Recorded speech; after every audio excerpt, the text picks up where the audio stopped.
Parti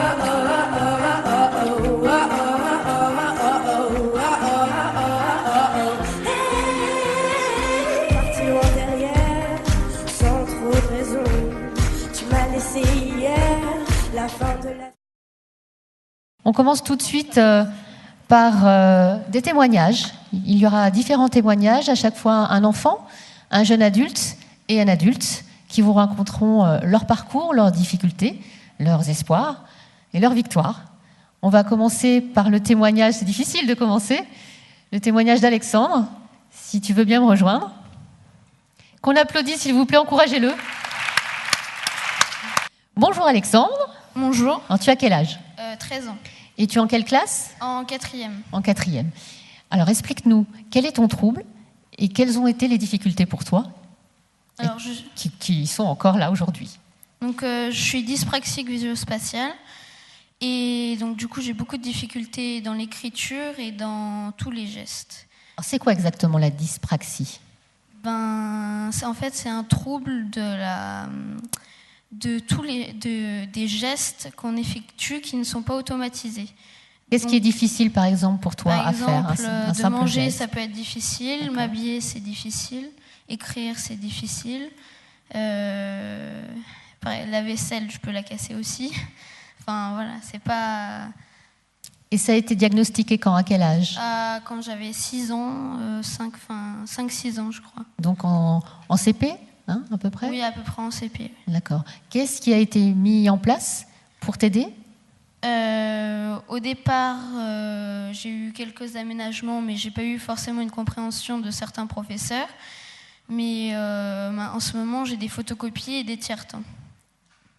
Quelle a été l'évolution, donc, puisque ça a été diagnostiqué en 6e, aujourd'hui tu es adolescent. Est-ce que tu as vu, toi, l'évolution ? Très peu. Mais mes gestes sont toujours différents. Je fais des différentes choses, mais c'est toujours la fatigue qui arrive de plus en plus, surtout. Avec l'âge, on travaille de plus en plus et c'est très fatigant. Pas fini. Avec à la fin de la journée, les devoirs, je ne suis pas très capable de les faire. D'accord. Beaucoup de fatigue à la fin de la journée pour toi, beaucoup de concentration. Est-ce que tu utilises un ordinateur, par exemple, en classe ? Non, parce que je suis un peu gênée vis-à-vis des autres par rapport Je me sens un peu stigmatisée, en fait. C'est d'être différent. Des fois, les gens ne le perçoivent pas très bien et ça peut être gênant. Et pourtant, on t'a préconisé l'ordinateur ? On t'a demandé de l'utiliser ? On me l'a proposé. D'accord. Pas à l'école. Tu préfères ne pas l'utiliser pour ça ? Je commence à me poser la question, peut-être. D'accord. Tu veux rajouter quelque chose pour les enfants qui sont comme toi, qui ont un trouble ? Quel serait ton message pour eux ? J'aimerais dire qu'il faut continuer et puis il faut croire en nous, même si des fois les notes ne reflètent pas forcément ce qu'on est. Il faut continuer à se battre et pas croire et continuer à être différent et à l'assumer. Tu as des copains quand même à l'école ? Oui. D'accord. Oui. Et tu fais exactement ce que font tous tes copains, malgré tout ?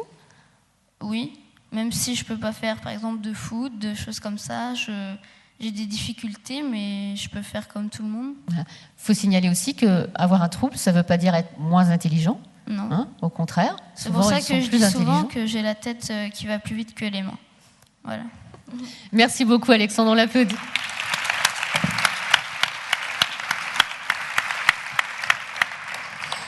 On accueille maintenant une autre jeune fille, Apolline, qui va faire doucement pour arriver. Applaudissez-la aussi.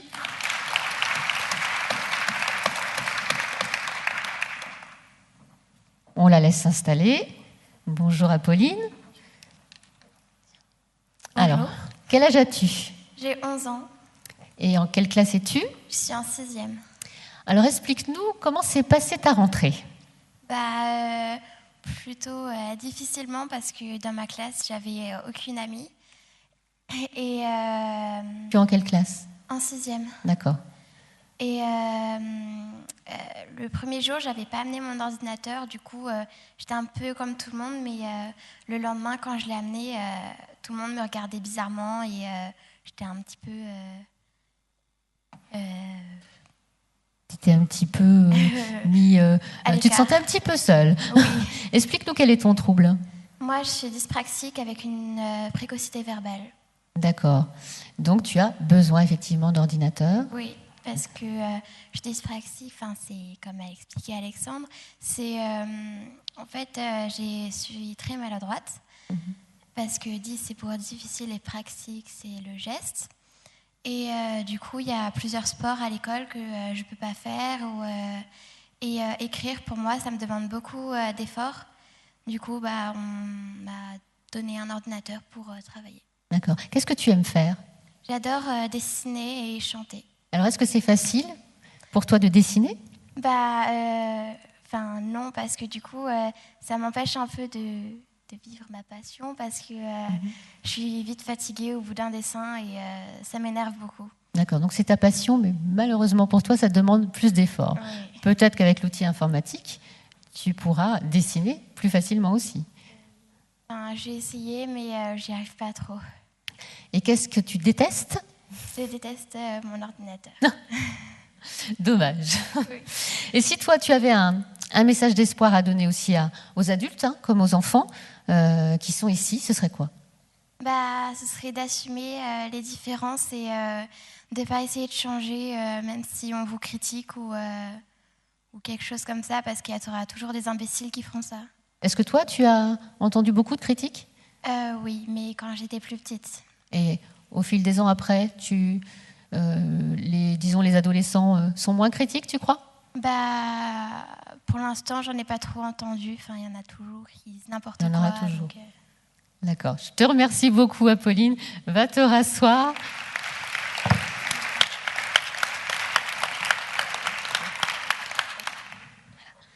On va passer au témoignage de Christelle. Je ne sais pas où est Christelle.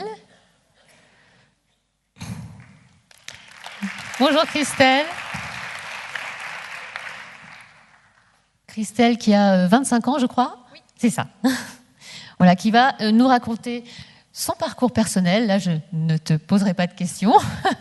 Je te laisse parler. Donc moi, je vais vous raconter mon parcours, en effet, plus après la vie, après le bac, donc au début de la vie active. Donc déjà, jusqu'au bac, j'ai réussi à avoir des aménagements. Bon, c'était pas facile, mais on a réussi à les avoir. Et après le bac, toutes les aides que j'ai eues, c'est simple, il n'y a aucune aide. J'ai, donc après mon bac S, fait une prépa kiné. Donc pendant l'année, on avait expliqué que j'avais des difficultés, que j'étais dyslexique, que j'avais besoin de tiers-temps, d'aménagement et tout. Ils ont dit oui, vous inquiétez pas, on a l'habitude, on connaît, il n'y a pas de souci. Et à la fin, quand il a fallu passer les concours, j'ai eu un tiers-temps dans certains concours, donc pas tous encore. Et la plupart du temps, c'était dans la même salle que les autres participants. Du coup, pour se concentrer, c'est pas du tout évident. Donc, résultat, j'ai eu aucun concours, je n'ai pas réussi. Donc, l'année d'après, j'ai fait une année en réflexologie plantaire. Là, pareil, on était allé voir les professeurs en leur expliquant. Ils ont dit, comme d'habitude, on a l'habitude, vous inquiétez pas. Et à la fin, lors des concours, pareil, un tiers-temps, enfin même pas un tiers-temps, j'ai eu un peu de temps supplémentaire, c'est-à-dire le temps de la pause des autres. Donc voilà, j'ai été au rattrapage. Au final, j'ai eu mon diplôme en réflexologie. Donc. Après, en même temps que je faisais ma formation, j'ai travaillé en tant que serveuse. On peut dire que le travail, ça m'a jamais fait peur. J'ai toujours dû travailler plus, fournir plus d'efforts pour arriver au même résultat. Donc je sais ce que veut dire travailler, quoi. Ça, il n'y a pas de souci. Donc l'année dernière, avec mon compagnon, nous avons créé une société. On fait la location de bateaux et balade en mer. Donc on a déménagé et on fait quelque chose qui nous plaît. On est sur l'eau toute la journée, on profite et on est au contact des gens. Et voilà. Après, durant l'hiver, donc je continue toujours la réflexologie plantaire. Je pense même que pour ça, ma dyslexie, c'est ma force, car j'ai un ressenti différent. Je suis plus sensible, j'ai des très bons résultats, on va dire. Donc dans ces deux métiers, personne ne voit ou ne juge mes difficultés, car elles ne se voient pas. Et par contre, j'ai beaucoup de paperasse, de mails à faire ou des choses comme ça. Donc c'est sûr que c'est pas facile, mais vu que je suis ma propre matrone, on peut dire que j'ai le droit de mettre un peu plus de temps que d'autres personnes. Donc s'il y a quelque chose que je voudrais soutenir, c'est qu'on a quand même une aide, et certainement la plus importante, c'est celle de notre entourage. Donc tous les gens qui nous entourent, qui nous soutiennent, qui sont là coûte que coûte et qui nous poussent à avancer. Donc merci à tous ces gens. Merci aussi aux gens qui n'ont pas cru en nous, qui nous ont fait douter. Car grâce à eux, on avait la rage, on avait envie de se battre et de leur montrer qu'ils avaient tort. Donc grâce à eux aussi, on a avancé. Donc merci à tout le monde et surtout, continuons tous ensemble à avancer.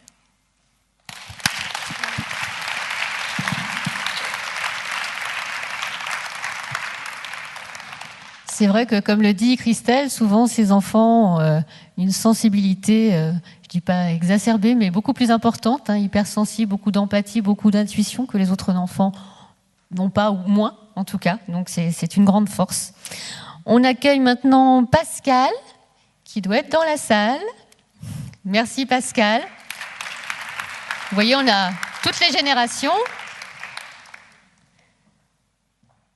Qui va témoigner pour nous, et c'est pas facile pour lui parce qu'il voulait pas au départ, donc c'est très courageux à lui. Bonjour, je m'appelle Pascal, j'ai 52 ans.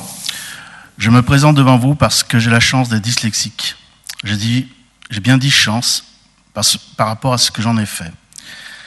J'étais un enfant pas bête, jugé comme un peu avec un poil dans la main. Ils peuvent mieux faire. Les gens pensaient que j'étais un peu fainéant.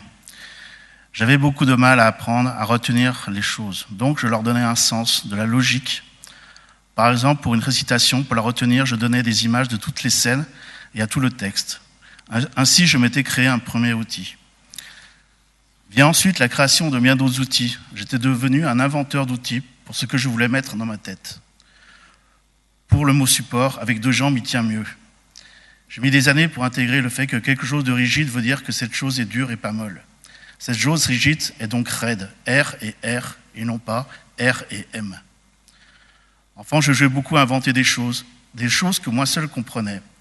J'aimais écrire, mais c'était plein de fautes d'orthographe, de grammaire. J'ai réussi mes études juste comme il faut, sans de grands ni de mauvais résultats. J'ai commencé à travailler dans l'industrie, et plus particulièrement dans le dessin industriel. Je réalisais des plans. Et oui, le dyslexique a la particularité d'avoir une très bonne vision dans l'espace. Donc, je dessinais des plans de machins, de trucs pour l'industrie, puis des trucs pour le nucléaire. Après l'armée, je dessinais des plans pour l'industrie chimique et après pour le domaine pharmaceutique, la biotechnologie et encore bien d'autres industries, avec des plans plus grands, des études plus complexes, et tout ça dessiné avec un logiciel de dessin assisté par ordinateur. Toujours dans l'espace, mais avec les ordinateurs. Moi, j'avais toujours ma propre fusée. Mais si, c'est vrai, j'ai une fusée, qui n'est pas de garder les 2 pieds dans les mêmes sabots. Ma fusée était d'avancer, de ne jamais baisser les bras devant les difficultés. J'ai obtenu des postes de responsabilité, des dossiers plus complexes et des dossiers en dehors de la France, dans le monde entier. Qui dit international dit parler anglais. Je n'avais pas fait d'anglais depuis longtemps. L'anglais que j'avais étudié à l'école était une des choses que j'avais très vite oublié, car je n'étais vraiment pas fort. Une langue que j'aimais, mais impossible de la faire rentrer. L'associé me donne une formation d'anglais. Pour moi, c'était très difficile. Des profs très bien, mais d'énormes difficultés pour apprendre. Ma bête noire était là. Lors des cours, j'arrivais des moments à un tel niveau de fatigue que je mélangeais tout. Et un jour, ma prof me dit « Vous êtes dyslexique ». Une personne m'avait déjà dit ceci, du fait que je faisais beaucoup de fautes d'orthographe. Donc je suis allé voir une orthophoniste, passer tous les tests, on eut pour résultat que j'étais bien un dyslexique. Ainsi, à l'âge de 40 ans, mes difficultés portaient un nom. Et cette batterie de tests a mis en évidence mes points de difficulté passés. J'ai fait des séances d'orthophonie pendant 1 an. Je suis passé de 50 fautes sur une feuille à 5 fautes. J'ai fait beaucoup d'exercices pour exercer ma mémoire immédiate, mais j'ai beaucoup de difficultés pour retenir les choses. Si un collègue me parle avec une phrase trop longue dans laquelle il y a beaucoup de choses à retenir, je ne retiendrai que la dernière. Alors je lui demande de répéter pour éclaircir certains points, ou de reformuler, ou je reformule, ou je répète moi-même, ou s'il y a un écrit, de ce qu'il a dit qui me le donne. Voici des outils. J'ai mis plein d'outils en place pour arriver à vaincre mes difficultés. Mais l'outil principal reste le travail, la combativité, l'effort permanent. Je me suis épuisé par moments sur certaines difficultés. Le chemin que je prenais n'était pas le bon, alors j'en prenais un autre. Un de mes plus grands inconvénients, c'est que j'ai fait tout ceci tout seul, du fait d'une dyslexie, j'ai toujours du mal à le dire, dyslexie découverte très tard. Il y a un an, je me suis attaqué à mon Himalaya, qui est l'anglais. J'ai de nouveau obtenu une formation d'anglais par ma société. Aujourd'hui, j'ai beaucoup avancé, mais ceci grâce à l'encouragement d'une orthophoniste. Des tests chez un orthoptiste, études personnelles sur le type de mémorisation que je mettais en place, regarder certains aspects de l'hypnose, du son avec les fréquences et les bandes passantes. Beaucoup de recherches personnelles sur le mode de mémorisation de cette langue et les modes d'approche pour l'apprendre. J'ai pris des cours avec un prof qui n'a jamais vu de sa vie une personne qui avait une telle hargne et volonté. Je lui ai expliqué que ma volonté est seulement proportionnelle à ma difficulté. Dans ma société, où j'occupe un poste de cadre, dans un service achat à l'international, je travaille que sur des dossiers en anglais. Ma difficulté est très importante. Mes collègues savent que je suis dyslexique et se rendent compte de l'immense travail fourni pour apprendre cette langue. J'ai 52 ans. Je vis avec plein de cannes que les gens ne voient pas. Mes cannes sont mes outils de la vie. Mes petits machins à moi. Et des machins, j'en ai une grosse valise. Mais surtout, je ne baisse pas les bras.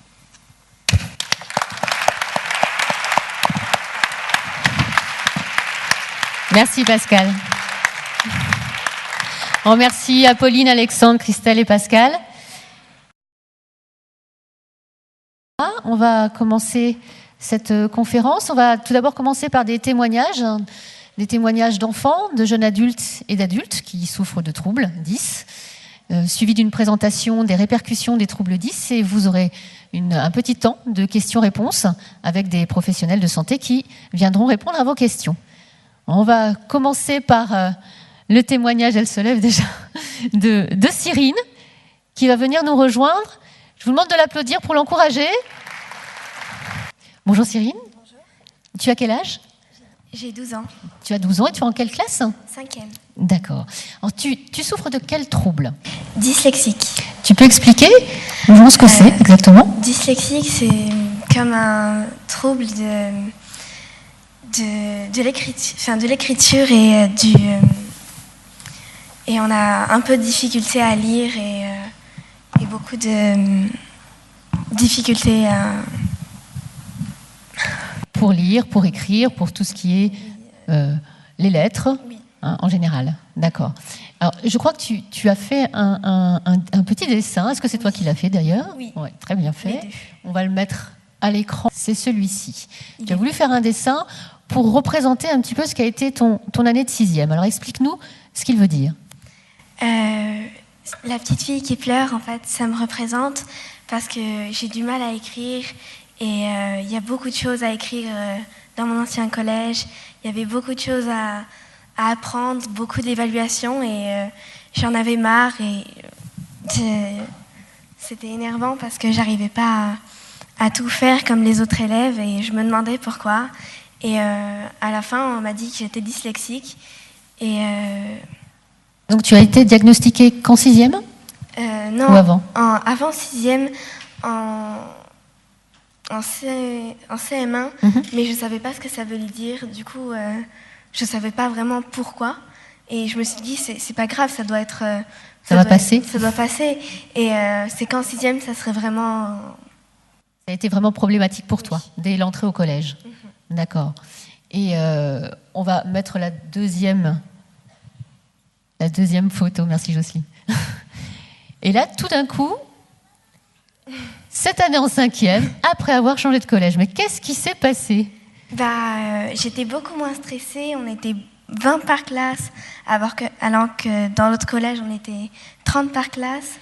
Et maintenant, c'est beaucoup mieux.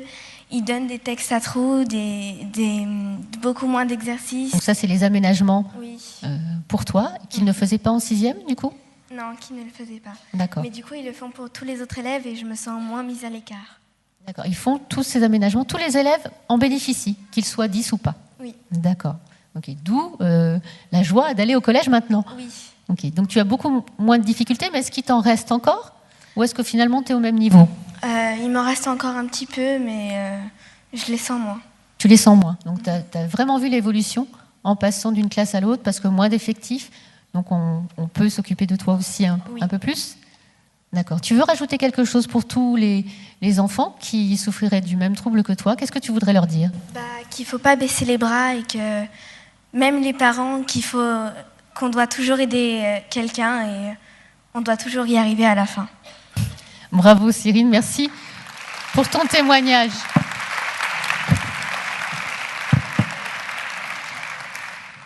Alors, on va accueillir maintenant Céline. Je ne sais pas où elle se trouve, Céline, qui arrive et qui va en fait témoigner pour quelqu'un qui n'a pas pu venir, qui est malade, qui s'appelle Vanessa et qui est neuropsychologue. Donc, elle va prêter sa voix et lire le témoignage qu'elle nous a envoyé. Merci Céline, on l'applaudit aussi quand même. Donc voilà, témoignage donc d'une jeune adulte. Bonjour. Donc moi je prête juste ma voix en fait, et j'ai le texte qui a été envoyé par SMS ce matin. Donc c'est de Vanessa. J'ai peu de temps, je vais être brève. Diagnostiquée 10 à l'âge de 9 ans, je n'ai compris en quoi consistait la dyslexie que bien plus tard. Mes premières années d'école primaire ont été périlleuses. Je me souviens d'être vue comme une enfant gentille, mais un peu bête, ce à quoi je me suis identifiée. La dyslexie petite, c'était surtout quelque chose d'un peu honteux, qui faisait de moi quelqu'un de moins bien. La dyslexie fait partie de moi, de ma personnalité. Je me suis construite avec ces faiblesses, ce trouble, qui se sont par la suite transformés en une force. J'ai dû me battre pour prouver que je n'étais pas la petite fille bête qu'on avait décrite, pour prouver que je pouvais y arriver malgré les avis négatifs. J'ai alors réussi plus ou moins habilement à passer les années scolaires pour arriver à m'épanouir à l'université en étudiant la psychologie. Aujourd'hui, je suis neuropsychologue. Je travaille avec différents professionnels et mon travail est de faire des évaluations dans le but d'aider à proposer des diagnostics de troubles 10. La dyslexie m'aide aujourd'hui, m'aide à mieux comprendre les enfants que je rencontre, m'aide à mieux les écouter, à les aider dans leur scolarité, à expliquer également aux parents le trouble de leurs enfants.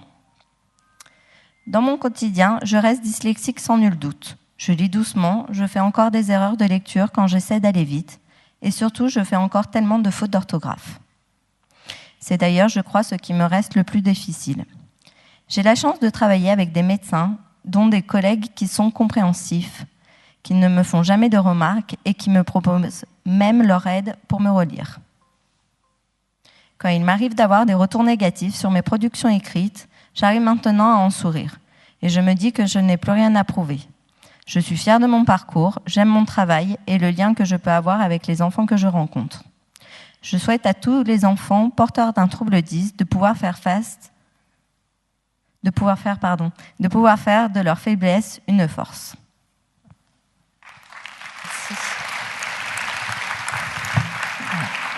Donc on voit bien que quand on est 10 du verbe naître, on reste 10 toute sa vie. Hein. Ce n'est pas un trouble qui part comme ça. Et qui passe avec l'âge. On va accueillir le dernier témoignage. C'est Juliette qui va venir nous rejoindre. Juste pour ceux qui auraient été présents à la première conférence avec le témoignage de Pascal, vous pouvez le retrouver sur les stands des associations, hein, si vous voulez lui poser des questions. Voilà, donc Juliette qui va en parler en son nom. Je te laisse le micro. Bonjour à tous.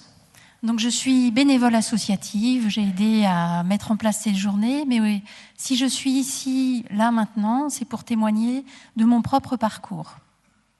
Donc, je m'appelle Juliette et je voulais témoigner ici de mes 2 naissances.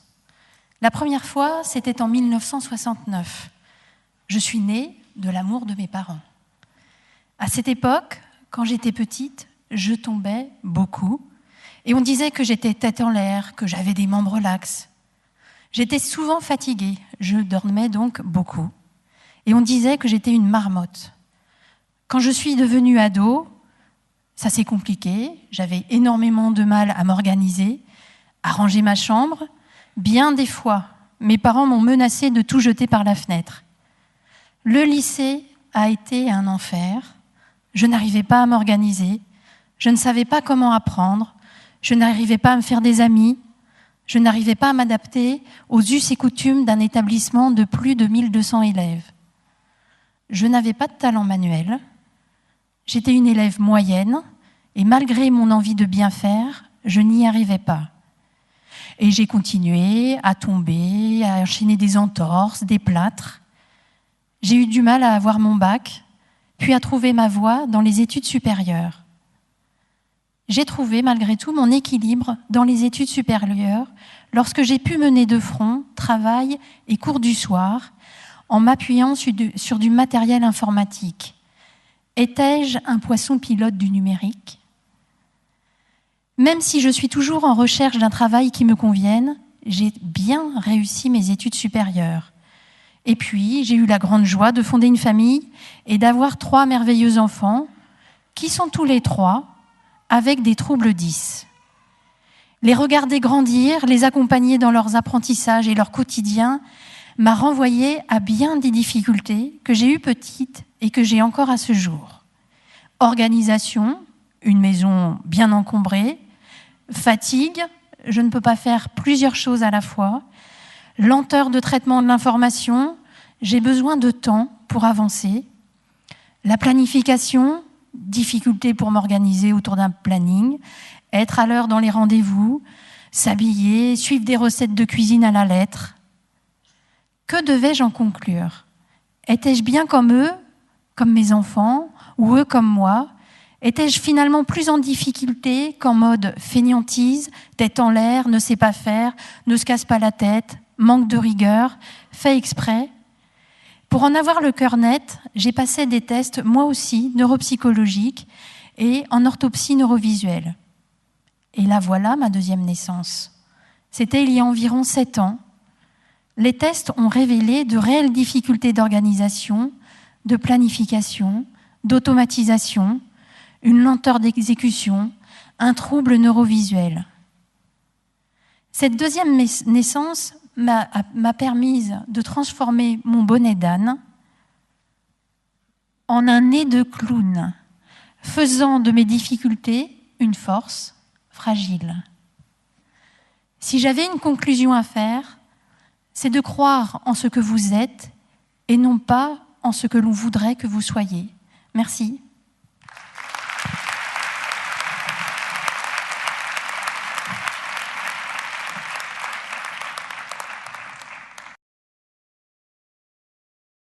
Bonjour et bienvenue à tous. Pour la 9e année consécutive, les 3 associations organisatrices de la Journée nationale des 10 du Rhône sont heureuses de vous recevoir. Cette année, c'est ici, en ce lieu magnifique, l'hôtel de région Rhône-Alpes, que nous nous retrouvons tous ensemble. Ce bâtiment est l'emblème de la force et de la vitalité de notre région, qui va devenir la 2e de France par sa population. Population dont plus de 10%, voire 20%, est concernée par un trouble 10. Ah non, pas du tout. Soit plus de 770 000 personnes. Vous, monsieur, vous, madame, vous peut-être, toi peut-être, jeune homme, tu es peut-être concerné. Ou du moins, vous avez peut-être un membre de votre famille concerné par les troubles 10. Certains avancent même le chiffre de 1 400 000 personnes, 1 400 000 habitants touchés par un trouble 10.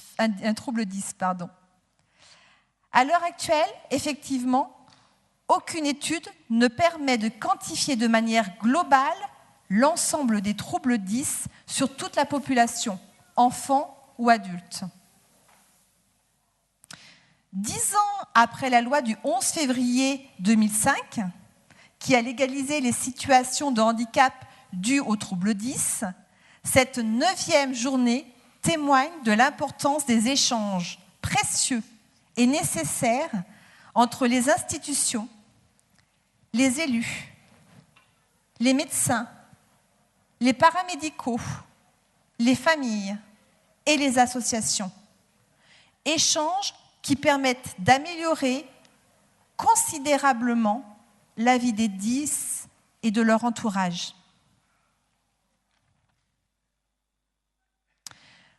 Aujourd'hui, nous vous remercions d'être venus si nombreux. Que cet événement devienne une journée ressource pour tous, une journée ressource ouverte à tous. En répondant au questionnaire après cette dernière conférence en ligne, un questionnaire en ligne situé sur les ordinateurs dans le hall que vous avez dû voir sur votre gauche, là, vous contribuerez à une meilleure visibilité de la situation actuelle. Ça va nous aider. Donc, je vous invite à aller compléter ce petit questionnaire. Les 10 sont des talents. Et ces talents pourront être exprimés pleinement si, ensemble, nous construisons une société qui le permette. Nous vous proposons également d'acquérir des t-shirts « Distinguons-nous » et de vous documenter à l'aide du livret « Distinguons les 10 » écrit par nous pour vous. Que vous soyez parents, enseignants, médecins, paramédicaux, AVS. Je vous souhaite une belle journée 10.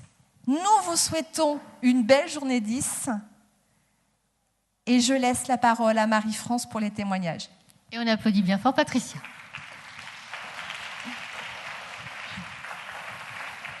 Donc on va commencer par des témoignages, 3 témoignages, un témoignage d'enfant, un témoignage de jeune adulte et un dernier témoignage d'adulte. Pour vous signaler que les 10, c'est à vie, hein, on l'a depuis la naissance et on fait avec. On va commencer avec Bastien et Florian, qu'on applaudit très fort parce que c'est courageux à eux. Venez vous installer.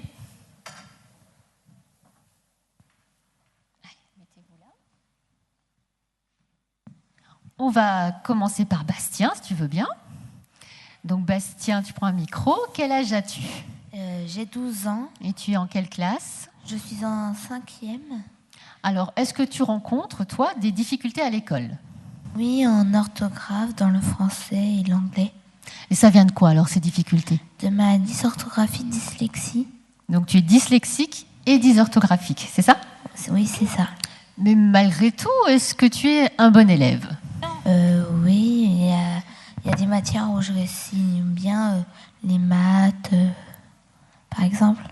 Donc tu es fort en maths et tu es moins fort en quoi ? En anglais et en français au niveau de l'orthographe. D'accord. Et ça, sinon je suis bon à l'oral et au théâtre. Donc tu es super bon à l'oral, donc ça ne veut pas dire que tu ne sais pas bien parler le français, mais ta difficulté, c'est pour l'écrire, c'est ça ? Oui, c'est ça. Est-ce que tu connais, parce qu'on te dit tu es dyslexique et dysorthographique, ça veut dire quoi dans ta tête ? Est-ce que tu comprends bien ce que c'est ? Oui. On te l'a expliqué, tes parents, j'imagine, oui ? Oui. Et qu'est-ce que tu fais pour compenser alors, toi ? Je travaille beaucoup plus le soir, le week-end et pendant les vacances même. Mm-hmm. Donc tu fais plus d'efforts que les autres. Est-ce que du coup ça te fatigue plus ? Oui. Oui, tu es plus fatiguée. Donc le soir pour faire tes devoirs, est-ce que tu es capable de les faire sans problème ? J'ai du mal et je me fais aider. Tu te fais aider par ta maman, j'imagine, ton papa ? Oui. Est-ce que tu fais en plus des séances chez des spécialistes ? Oui, chez l'orthophoniste. Je vais chez l'orthophoniste une fois par semaine. D'accord. Et ça depuis quand ? Depuis qu'on a appris que je suis dysorthographique. Et on l'a appris quand ? Ça fait longtemps ? Oui. Donc tu as fait pendant des années de l'orthophonie et tu continues à en faire ? Oui. D'accord. Est-ce que tu as vu un progrès, une évolution ? Oui, une évolution. T'apprends mieux quand même, ça t'aide? Oui, j'apprends mieux, j'arrive mieux à utiliser mes capacités. D'accord. Bon, je ne vais pas te faire parler plus, on va passer la parole. Je crois que c'est ton frère, non? À Florian, ne sois pas timide. Florian, tu as quel âge? J'ai 10 ans. Tu as 10 ans, d'accord. Et tu es en quelle classe? En CM1. Et c'est quoi ton trouble à toi? Logique dyspraxique. D'accord. Et tu sais ce que c'est un petit peu? Qu'est-ce qui est difficile pour toi? En fait, la dyspraxique, ça compose, je parle pas bien. Tu parles pas Mes bien. mots sont déformés. Tu sais, tes mots sont déformés, mais moi, je te comprends, là, quand tu parles. Donc, ça te demande beaucoup d'efforts pour Oui. bien parler? Oui. Oui. Est-ce que ça te fatigue aussi? Oui, beaucoup. Malgré tout, même question, est-ce que tu es un bon élève? Oui. Oui. Donc, tu es quelqu'un de très intelligent qui a juste du mal à parler. On peut dire ça? D'accord. Tu aimes aller à l'école? Oui. Oui. Et tes copains, qu'est-ce qu'ils disent? Est-ce qu'ils se moquent de toi ou pas? Des enfants me moquent de moi à cause de mes problèmes. Mes amis, non. Ils Mais me tes moquent amis, non. pas de- D'accord. Est-ce qu'ils, peut-être, ils connaissent pas ce que tu as? C'est peut-être pour ça. Si, ils connaissent. Ils connaissent, mais ils se moquent quand même de toi. Malgré tout, Bastien et Florian, est-ce que vous êtes comme tous vos copains pour vous? Oui, on est comme tous nos copains et on n'a aucune. On a juste des problèmes dans certaines matières, mais après on est tous identiques. On est fort dans certaines matières et pas d'autres. Voilà. Comme une maths. Comme les maths. Vous êtes matheux tous les deux, on l'a bien compris. D'accord. On les applaudit très fort. Allez, vous restez. On va accueillir maintenant Julien, un jeune adulte, qui va plus particulièrement vous parler de ce qui se passe après l'école. Parce que oui, il y a des difficultés dans le parcours scolaire, mais après, qu'est-ce qui se passe quand on rentre dans la vie active? On va accueillir Julien.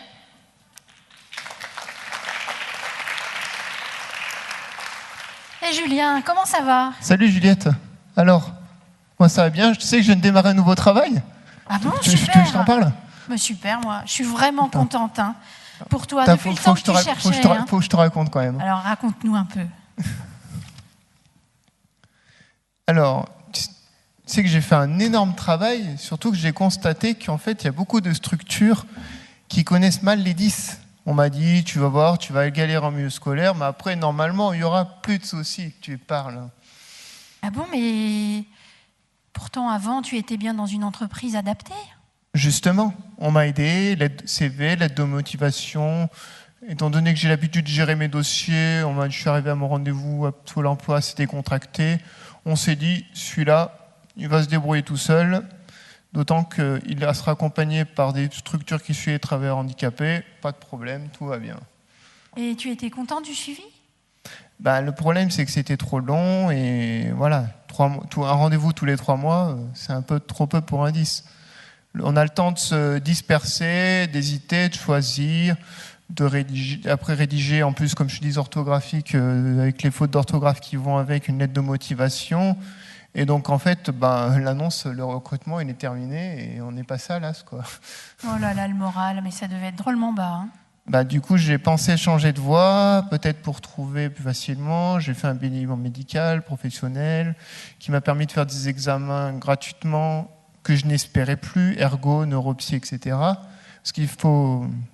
En fait, le truc quand tu es au chômage, c'est que tu dois te contenter de ce qui est remboursé par la sécurité sociale. Et donc, quand tu vas voir un professionnel de niveau 3, parce que remboursé, même si l'autre de niveau 1 serait plus opportun, tu n'y vas pas parce que, en fait, c'est parce que c'est pas dans tes moyens, quoi. Mais c'est vrai que c'est étonnant. Hein. Avec ces listes à rallonge, je pense qu'à certains endroits, c'est possible, je suppose? Plein de professionnels ne s'occupent que de l'enfant, de la scolarité, des adaptations, sans se soucier qu'un jour les enfants ils grandissent, ils entrent dans le monde du travail. Le plus dur surtout, c'est quand on n'est pas assez handicapé pour le milieu protégé et trop pour le milieu ordinaire, ce qui est le cas des 10. Mais est-ce que tu perçois une allocation ? Non, justement, parce que je ne suis pas en incapacité de travailler en milieu ordinaire ou adapté. Alors qu'est-ce que tu fais d'autre comme démarche ? Alors, j'ai rencontré mon médecin, on a fait un peu le point. Après, prescription orthoptiste, ça c'est un truc bien pour les dyspraxiques. Orthophoniste, voilà. Et puis en fait, on s'aperçoit que quand même il y a besoin aussi d'un suivi psychologique pour pouvoir, parce que justement par rapport à la relation aux autres, parce qu'il faut que des fois ça peut être difficile de communiquer, d'avoir une bonne distance, voilà. Et puis d'autres choses plus personnelles, mais. Et toi, qu'est-ce que tu aimerais développer ? Alors moi en fait, le retour que je fais de tous ces bilans, c'est important aussi ce qu'on j'appelle la connaissance de soi pour aider à se connaître et savoir qu'est-ce que j'ai besoin aujourd'hui pour aller bien, et pour les parents, qu'est-ce que mon enfant a besoin. C'est fondamental pour la relation aussi avec les structures. Plus on est précis, plus on aura de réponses. À savoir que chaque personne 10 est différente en termes de capacité et d'autonomie. L'important est de faire ensemble avec les parents et pas à la place pour acquérir l'autonomie même quand le jeune est adulte. Mais c'est un aspect auquel je n'avais pas pensé. Tu as d'autres choses ? Alors, le champ de la vie professionnelle est vaste et peut-être des fois moins balisé que le domaine scolaire. C'est un enjeu incontournable dans les années à venir. Comment l'habiterons-nous ? Écoute Julien, voilà, super, hein. C'est intéressant. Ce sont plein de pistes à creuser pour les jeunes adultes qui souffrent de troubles 10. Et puis moi je t'invite à mettre en place une commission pour que l'année prochaine, à notre journée nationale des 10, la 10e journée nationale des 10, on puisse refaire un point sur tout ça. Merci à toi. Merci à eux deux. Merci Julien. Merci Juliette. On passe au témoignage de Pascal qui va venir me rejoindre. Sous vos applaudissements.